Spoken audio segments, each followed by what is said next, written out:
life throned with mind, a double majesty. Life throned with mind, that is centaur becoming God, moving forward, he is becoming a double majesty, majesty of life herself, majesty also of mind. Mind is adding to her majesty. Therefore, it's a double majesty, you see. Now the power of mind also is working there because then centaur. You see, that way the word centaur is very descriptive. I think the word centaur appears 5 times in Savitri. Let me see how many times centaur appears in Savitri. I think I counted. Centaur. 35.29, what we have got here. Then 101.11, centaur appears 101.11. 103.10, centaur. 106.33, centaur's shirt. Narada is describing centaur's shirt, you see there. 106.33. And then 108.29. 1, 2, 3, 4, 5 times, you see. In Savitri, the word centaur, plural also, sometimes centaurs, you see. Centaur's shirt, the poison shirt, you see.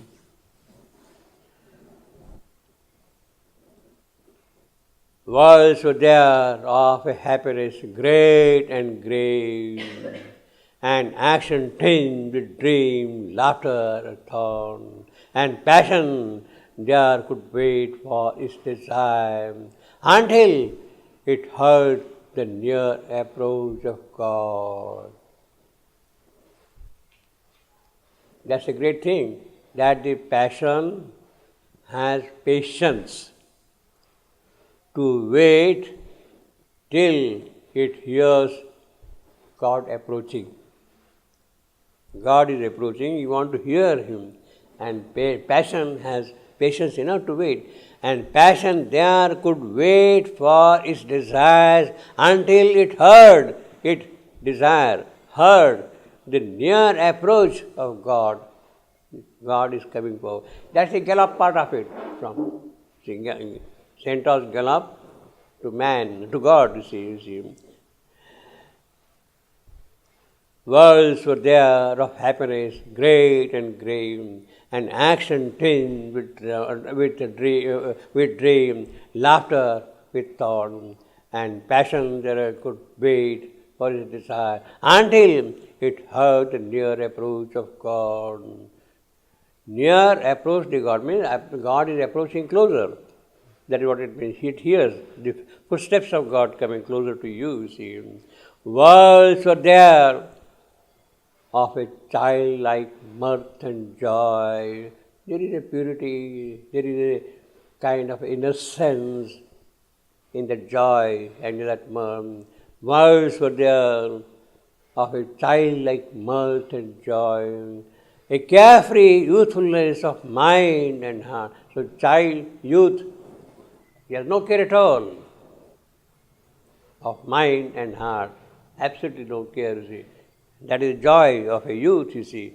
And then found in the body a heavenly instrument. The body itself has become an heavenly instrument. For what? If lit an aureate halo around desire, a golden halo is built around the desire of whose? Of youth, of mind and heart, you see. And free the deified animal in the limb, deified animal in the limb. Again, it refers back to centaur. The animal part is now left behind and is defined towards God, you see, and free the deified animal in the limb, physical, the animal which is there, the vital force, the titanic force is there, the unregenerate vital which is present in us, it is that which is getting purified, is getting freed, you see, to divine gambles of love and beauty and bliss. So the youth is now gambling with love and beauty and bliss after the freeing desires, you see. So that is the glory of life again in action here. She lives straight from the hands of God, and that is the action of God, you see, hands of God. On a radiant soil that gaze at heaven's smile. So the soil is looking up at heaven's smile. There is a kind of a rapport between soil and heaven. See. On a radiant soil that gaze at heaven's smile, a swift life impulse, stinted not, nor stopped. It is not, it is swift, it does not get stint, it does not start walking on suppose, you see, not stop, it is running, running, running. It knew not how to tire. Who? Life's impulse. That E stands for life impulse. Knew not how to tire. It does not know tiredness. Happy were its tears. Yeah, you are always shedding the tears of joy, tears of happiness. Smile. The child is weeping, but he is really shedding the tears of joy, you see. Their work was play, and play the only work. But both are important, work and play. You have to do work, itself you are making work a play. And play becomes your work also. Means you have created the whole work as if it is a play for you to play with and enjoy. That is how their work was play, and play the only work. Almost monosyllabic line. Their work was play, and play his own work, you see. So, practically iambic line, their work was play, and play their own work. Perfectly iambic line, you see. The task of heaven, a game of godlike mind. Task of heaven, a game. So it has become a game in our hand now here, you see. A game of godlike mind, a celestial bacchanal, forever pure. Celestial bacchanal. It is not a rowdy drinking party. See, it's not a rowdy drinking party. A celestial bacchanal. You drink. The soma rasa. The gods are drinking soma rasa. They don't get drunk. They enjoy the beauty, the joy of the Fulisi. A celestial bacchanal. Bacchanal is a festival in the honor of god Bacchus in Greek. Bacchus, which is also Roman, you see. Bacchanal, forever pure. You see, there is no vital element in that. There is a purity of joy. Ananda for the sake of Ananda. It's not vulgarized joy, vulgarized Ananda. The purity of joy, purity of Ananda is there always, you see. That is more important. Pure, forever pure. Nothing can contaminate it. You see, lust, greed, ambition. You see, you keep on drinking, and you don't know what you are doing. That is not pure joy at all, you see. That is filling up your vital desire, instinct, you see. A celestial bacchanal, forever pure, unstayed by faintness as in mortal frame. Well, obviously, the mortal frame cannot hold that bacchanal, that joy, that drinking of wine, that soma. Mortal frame is not really ready for that thing. In fact, you start drinking that wine, your mortal frame will collapse, will crumble and fall, you see. A celestial bacchanal, forever pure, unstayed by faintness as in mortal frame. So, that joy, that purity, the celestial bacchanal in our mortal frame gets stayed, becomes faint. But there it does not happen. It moves on, you see. Life was an eternity of rapturous mood. Joy, joy, joy, joy, you see. Age never came, care never lined the face. Well, this is in contrast to the mortal frame. In the mortal frame, there is care. In the mortal frame, the face gets lined with worry, you see, in the mortal frame. But when you are enjoying there in the celestial bacchanal, that doesn't happen at all, you see. Now, this is the description what we have in the Gandharva world, Swarga, the Puranic Swarga or the world of Gandharvas. They are musicians, they are always busy, drinking, merrymaking, singing eternally. That's kind of a joy, on. They never get tired of it, you see, in the Swarga. The Apsaras, the nymphs, they keep on dancing in heaven constantly, you see. And never came, age never came, care never lined the face, imposing on the safety of the stars a race and laughter of immortal strength. Stars are safe in their own confines, but those confines had to be broken, imposing race and laughter. Race, competition. You are putting race does not mean the human race or species. Race here means competition. You are in a game and the race is going on. You are imposing that competition, that race and laughter of immortal strength on stars, so that the stars come out of their boundaries, so to say. They open out, imposing on the safety of the star a race and laughter of immortal strength. The nude godchildren in the play phase ran. So they don't have to wear any clothes. They are happy, merry, purity is there, and we don't see things in an ugly manner at all, you see, that way. The nude godchildren in their play phase ran, obviously, ran.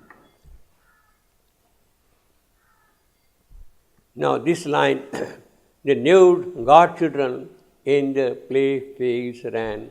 You have got a nursery school, you have got swimming pool, you have got all kind of games for the children, and children are moving, young children. Now, I don't think you would like to take that thing far and make the children nude and let them play in the swimming pool or in those game arenas like that, you see, because we are not pure enough for that sort of a thing. Even as a child, you see, that way. See. So naturally you put on clothes and then wear and go. See. Nude godchildren in the play fields ran in the world of life, pure life. It is not there at all. See. Smarting the wind with splendor and with speed. Smarting the wind with splendor and with speed. What a line. Smarting, Rocky. The wind, I am. The splendor, I am. Pyrrhic, and again an am, you see. Smarting, this Rocky is very powerful here. Smarting the wind with splendor and with speed. And see the alliteration of these and all that thing, see. Of storm and sun they made companions. These godchildren are making them companions. Sported with the white mane of tossing sea. The sea is in turbulence and the foam is white on the sea surface to see. And these children sported with the white mane of tossing sea. Slew, distance, trampled with to death under their wheel, and wrestle in the arenas of their foes, their outer speech. Spotted with the white mane of tossing sea. The whole description is a very vibrant picture of life, full of joy and rush and push and thirst, you see. A race of laughter of immortal strength. The nude godchildren and the play fields ran, smarting the wind with splendor and speed. This line is poetically very powerful, you see. Smarting the wind with splendor and speed. And see the magical effect of, see, smarting the wind with splendor and speed will not do. It has to be with splendor and with speed. Both are separate. Splendor and speed, they are two indistinct things. Therefore, splendor and with speed, you see. Of storm and sun, they made companions, sported with the white mane of tossing sea, slew distance, trampled to death. This sons is trampled to death under their wheels. As the wheels are moving, the chariot, the cars are moving, slow distance, trampled. That is the speed. That is the splendor and the speed, you see. Slow distance, trampled to death under their wheel and wrestle the arenas of their foes. A spell to foe the heart to stark the light. Oh, I'm sorry, we have imperious in the radiance like this sun. Imperial, powerful, majestic. Imperious in the radiance like the sun. Majestic. Again, purple majesty. They kindle heaven with the glory of their limbs. That is very remarkable. They are kindling the heaven with the glory of their limbs. The physical limbs are themselves so strong and forceful and powerful that they can kindle heaven. It is the limbs which are kindling. Imperial, that is the majesty. That is the greatness of them. Radiance like the sun. They kindle heaven with the glory of their limbs. Flung like a divine largesse to the world, largesse, gifts, bestowing gifts, praises, donations.